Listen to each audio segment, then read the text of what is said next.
അസ്സലാമു അലൈക്കും വറഹ്മത്തുള്ളാ.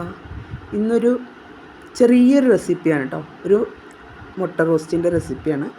ഈ മുട്ട റോസ്റ്റ് നമുക്ക് ചോറിൻ്റെ കൂടെയൊക്കെ കഴിക്കാം കേട്ടോ. പലഹാരത്തിൻ്റെ കൂടെയും ചോറിൻ്റെ കൂടെയും കഴിക്കാൻ പറ്റിയൊരു, പെട്ടെന്ന് ചോറിന് കറിയൊന്നുമില്ലെങ്കിൽ ഇതുപോലൊരു മുട്ട റോസ്റ്റ് ഉണ്ടാക്കിയിട്ട് നമുക്ക് ചോറിന് കൂട്ടാൻ പറ്റിയതാട്ടോ. ചെറിയൊരു അച്ചാറോ അല്ലെങ്കിൽ ഒരു പപ്പടമോ എന്തെങ്കിലും മതി. അങ്ങനെ സൈഡ് ഡിഷായിട്ട് എന്തെങ്കിലും വേണം എന്ന് ആഗ്രഹിക്കുന്നവർക്ക് മാത്രം അതൊക്കെ മതി. അല്ലെങ്കിൽ ഇത് മാത്രം മതി കേട്ടോ ചോറ് കഴിക്കാനായിട്ട്. പെട്ടെന്ന് നമുക്ക് തയ്യാറാക്കാം.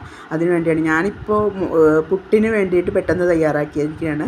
ഇതുപോലെ ചോറിനും തയ്യാറാക്കിയാൽ കഴിക്കാനൊക്കെ നല്ല ടേസ്റ്റ് കേട്ടോ. അപ്പോൾ എല്ലാവരും ഒന്ന് ഉണ്ടാക്കി നോക്കണേ. എല്ലാവർക്കും അറിയാം, മുട്ട റോസ്റ്റ് ഉണ്ടാക്കാൻ അറിയാത്തവരാരും ഇല്ല. എങ്കിലും ഞാൻ പറയുകയാണ് കേട്ടോ. അറിയുമെങ്കിലും ഞാൻ പറയുകയാണ്, എല്ലാവർക്കും ഒന്ന് മനസ്സിലാക്കാൻ വേണ്ടി. പല തരത്തിലുള്ള മുട്ട റോസ്റ്റുകൾ പല വിധത്തിൽ പല ആളുകൾ ഉണ്ടാക്കാറുണ്ട്. ഞാൻ ഉണ്ടാക്കുന്ന രീതിയാണ് കേട്ടോ. അപ്പോൾ ഇത് ഉണ്ടാക്കാനായിട്ട് ഞാൻ എടുത്തേക്കുന്ന 2 മീഡിയം സൈസ് സവാളയും ഒരു 4 പച്ചമുളക്, പിന്നെ 1 ടീസ്പൂൺ വീതം ഇഞ്ചി വെളുത്തുള്ളി പേസ്റ്റ്, ഇതൊക്കെ കൂടി ഇട്ടിട്ട് നല്ലോണം വഴറ്റി വരുമ്പോഴത്തേക്കും, വഴണ്ടി വരികയെന്ന് പറഞ്ഞാൽ അത് ഒരിക്കലും ഈ സവാള നമ്മൾ കരിയിപ്പിക്കരുത്. ഉള്ളിയാണെങ്കിൽ സവാളയാണെങ്കിൽ കരിഞ്ഞു പോയി കഴിയുമ്പോൾ അതിൻ്റെ ടേസ്റ്റ് മാറും. അപ്പോൾ നമ്മളെപ്പോഴും എന്നാൽ പച്ചയ്ക്ക് ഇടുകയും ചെയ്യരുത്, അപ്പോൾ ഒരു പച്ച ടേസ്റ്റ് ആയിരിക്കും. അപ്പോൾ അതിന് വേണ്ടിയാണ് ഒന്ന് എണ്ണയിലിട്ട് വഴണ്ട് അതിലത്തെ വെള്ളം പോയി വരുമ്പോൾ വേണം കേട്ടോ ഉപ്പ് ചേർക്കാനായിട്ട്. ആദ്യം തന്നെ സവാളയ്ക്കകത്ത് ഉപ്പിട്ട് കഴിഞ്ഞാൽ അത് ഇങ്ങനെ കിടന്ന് അങ്ങോട്ടും ഇങ്ങോട്ടും വലിഞ്ഞ് കുറച്ച് നേരം പിടിക്കും അതിൻ്റെ വെള്ളം വറ്റിയെടുക്കാനായിട്ട്. അപ്പോൾ ഉപ്പ് നമ്മൾ ആ സവാളയുടെ വെള്ളം വറ്റിയതിന് ശേഷം ഉപ്പിടാൻ പാടുള്ളൂ കേട്ടോ. അപ്പോൾ ഞാൻ അധികം ഓയിലൊന്നും ചേർക്കില്ല കേട്ടോ. ആരോഗ്യത്തിൻ്റെ ആരോഗ്യം നോക്കാനായിട്ടാണ് കേട്ടോ. വെളിച്ചെണ്ണയൊക്കെ അധികം ചേർത്ത് കഴിഞ്ഞാൽ നമുക്ക് ഓരോരോ രോഗങ്ങളാണല്ലോ. അപ്പോൾ അതുകൊണ്ട് ഞാൻ വെളിച്ചെണ്ണ ചേർക്കത്തുള്ളൂ, പക്ഷേ വെളിച്ചെണ്ണ ആവശ്യത്തിന് മാത്രമേ ചേർക്കുള്ളൂ. അപ്പോൾ ഞാൻ ഇതിനകത്തേക്ക് പച്ചമുളക് ഇട്ടു. പിന്നെ ഞാൻ ഇന്ന് വെള്ള കാന്താരിമുളക് ഉണ്ടായിരുന്നു, ഞാൻ നട്ട് പിടിപ്പിച്ചാണ്. അപ്പോൾ അത് ഞാൻ ഇട്ടു. കാന്താരിമുളക് ഇട്ട് കഴിഞ്ഞാൽ നമുക്ക് കൊളസ്ട്രോളൊക്കെ നിയന്ത്രിക്കാൻ പറ്റും. എന്ത് കറിയിലും നമ്മൾ കാന്താരിമുളക് ചേർത്താൽ നമുക്ക് കൊളസ്ട്രോളൊക്കെ പോകും കേട്ടോ. അത് കാന്താരിമുളക് കൊണ്ട് ചമ്മന്തിയോ കാന്താരിമുളക് കൊണ്ട് അച്ചാറിലൊക്കെ കാന്താരിമുളകൊക്കെ ഇട്ടിട്ട് ഉണ്ടാക്കുകയാണെങ്കിൽ അതൊക്കെ നമ്മൾ കഴിക്കുകയാണെങ്കിൽ നമുക്ക് കൊളസ്ട്രോളൊക്കെ കുറയും. അപ്പോൾ കാന്താരിമുളക് ഉപയോഗിക്കാൻ ശ്രമിക്കുക വീട്ടിലുള്ളവർ കേട്ടോ. അല്ലെങ്കിൽ മേടിക്കാനും കിട്ടും, പക്ഷേ വില കൂടുതലാണ്. എന്നാലും കാന്താരിമുളക് ഉപയോഗിക്കാൻ ശ്രമിക്കുക കേട്ടോ. എല്ലാത്തിലും കുറേശ്ശെ ഇട്ടാലും മതി, നല്ലതാണ്. എരിവിന് വേണ്ടിയിട്ടല്ല, നമ്മുടെ ഒരു ആരോഗ്യത്തിന് വേണ്ടിയിട്ട്.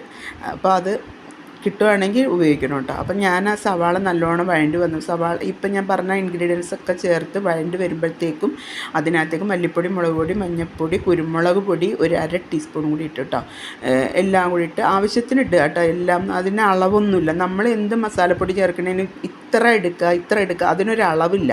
അതായത് നമ്മൾ ഉണ്ടാക്കുന്ന ക്വാണ്ടിറ്റി അനുസരിച്ചാണ് മസാലകൾ ചേർക്കുന്നത്. അല്ലാതെ അളവിൽ നമുക്ക് തൂക്കത്തിലൊന്നും ഉണ്ടാക്കാൻ പറ്റത്തില്ല. നമ്മുടെ ആവശ്യത്തിനനുസരിച്ച് നമ്മളുണ്ടാക്കുക, അത്രേ ഉള്ളൂ. അതേപോലെ മല്ലിപ്പൊടി കൂടുതലിടുന്നത് ചിലവർക്ക് ഇഷ്ടമുണ്ടാവില്ല. അപ്പം 2 ടീസ്പൂൺ മല്ലിപ്പൊടി എന്നൊക്കെ പറയുമ്പോൾ ചിലവർ മല്ലിപ്പൊടി അത്ര ഇടത്തില്ല. അപ്പം ചിലവർ മല്ലിപ്പൊടിയേ ചേർക്കത്തില്ല, മല്ലിപ്പൊടിയുടെ ടേസ്റ്റേ ഇഷ്ടമല്ല. ചിലവർക്ക് മല്ലിപ്പൊടി ധാരാളം ചേർക്കും. ഈ ഇറച്ചിയൊക്കെ വയ്ക്കുമ്പോൾ ഞാൻ കണ്ടിട്ടുണ്ട്, ബീഫൊക്കെ വയ്ക്കുന്നതിനകത്ത് അതിനകത്തോട്ട് ഒത്തിരി മല്ലിപ്പൊടി അങ്ങ് കോരിയിടും. അത് കൊള്ളത്തില്ല കേട്ടോ. അങ്ങനെ മല്ലിപ്പൊടി ഒത്തിരി അങ്ങ് ഇടരുത്. ഞാനിതിപ്പോൾ ഇതിൽ 1/2 ടീസ്പൂൺ മല്ലിപ്പൊടി ചേർത്തു, 1/2 ടീസ്പൂൺ സാദാ മുളക് പൊടി, 1/2 ടീസ്പൂൺ കാശ്മീരി മുളക് പൊടി, പിന്നെ 1/4 ടീസ്പൂണോളം കുരുമുളക് ചതച്ചത് കേട്ടോ, ക്രഷ് ചെയ്തത്, അതും കൂടി ആഡ് ചെയ്തു. പിന്നെ പെരിഞ്ജീരകത്തിൻ്റെ പൊടി കുറച്ചിട്ടേക്കണം, അല്ലാതെ വേറെ മസാലയൊന്നും ഇതിന് ചേർക്കില്ല കേട്ടോ. അതൊക്കെ ചേർത്ത് കഴിയുമ്പോഴത്തേക്കും നമുക്ക് മസാലയുടെ ഒരു റോങ് ടേസ്റ്റ് ആയിരിക്കും, അത് ഒരു രുചിയൊന്നും ഉണ്ടാവില്ല. ഇത് ഞാൻ താറാമുട്ടയാണ് കേട്ടോ എടുത്തേക്കണം, 2 മുട്ട.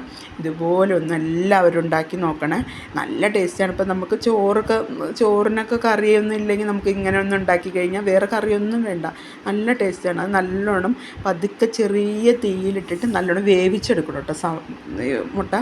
ഈ മുട്ട വെന്താലേ ടേസ്റ്റ് ഉണ്ടാവുള്ളൂ. അതിൻ്റെ ഉള്ളിൽ അല്ലെങ്കിൽ ചിലത് വേവാതിരിക്കും, പക്ഷെ നല്ലോണം വേവിക്കുക. അങ്ങോട്ടും ഇങ്ങോട്ടും മറിച്ചിട്ടിട്ട് പതുക്കെ ചെറിയ തീയിൽ വേവിച്ചെടുത്ത് കഴിയുമ്പോൾ നമ്മുടെ എഗ് റോസ്റ്റ് റെഡിയായി. ഇത് ഞാനിപ്പോൾ ഉണ്ടാക്കിയിരിക്കുന്നത് ഇടിയപ്പത്തിന് വേണ്ടിയിട്ടാണ്, അല്ല സോറി, പുട്ടിന് വേണ്ടിയിട്ടാണ്. ഇത് ഇടിയപ്പത്തിനും ചപ്പാത്തിക്കും പത്തിരിക്കും എല്ലാത്തിനും നല്ലതാണ്. ഇത് പത്തിരിക്കാണ് നമ്മൾ കഴിക്കണമെങ്കിൽ ഇങ്ങനെ ഉണ്ടാക്കിയിട്ട് അതിനകത്തോട്ട് തേങ്ങാപ്പാൽ ചേർക്കണം. തേങ്ങാപ്പാൽ ചേർത്ത് കഴിഞ്ഞാൽ അടിപൊളിയാണ്. അതായത് തേങ്ങ നമ്മൾ മിക്സിക്കകത്തിട്ട് അരയ്ക്കുമ്പോൾ അതിനകത്തോട്ട് ഒരു ഏലക്കായും കുറച്ച് പെരുംജീരകവും കൂടി ഇട്ട് അടിച്ച് കഴിഞ്ഞാൽ സൂപ്പർ ടേസ്റ്റാണ്. എന്നിട്ട് അത് പിഴിഞ്ഞ് ആ പാൽ കൂടി ഇതിൽ ചേർത്ത് കഴിഞ്ഞാൽ നമുക്ക് പത്തിരിക്ക് മട്ടൻ കറി വരെ മാറി നിൽക്കും. അതുപോലെ ടേസ്റ്റാണ് ഇങ്ങനെ മുട്ടക്കറി ഉണ്ടാക്കിയ. കോഴിമുട്ടയാണെങ്കിലും താറാമുട്ടയാണെങ്കിലും എന്ത് മുട്ടയാണെങ്കിലും ഇതുപോലെ ഒന്ന് ഉണ്ടാക്കി നോക്കണേ. പത്തിരിക്കാണെങ്കിലും ഇടിയപ്പത്തിനാണെങ്കിലും ഇങ്ങനെ ഉണ്ടാക്കിയിട്ട് തേങ്ങാപ്പാൽ, എരിവ് അധികം വേണ്ട എന്നുള്ളവർ തേങ്ങാപ്പാൽ ആഡ് ചെയ്യുക. തേങ്ങാപ്പാൽ ചേർക്കുമ്പോൾ പലഹാരത്തിനാണെങ്കിൽ തേങ്ങാപ്പാലിൻ്റെ കൂടെ ഒരു ഏലക്കായും ഈ പെരുംജീരകവും കൂടി ആഡ് ചെയ്യുക. അല്ലാതെ പട്ട, കരയാമ്പ് അങ്ങനെയുള്ള മസാലകളൊന്നും ഇതിൽ ചേർക്കണ്ട കേട്ടോ.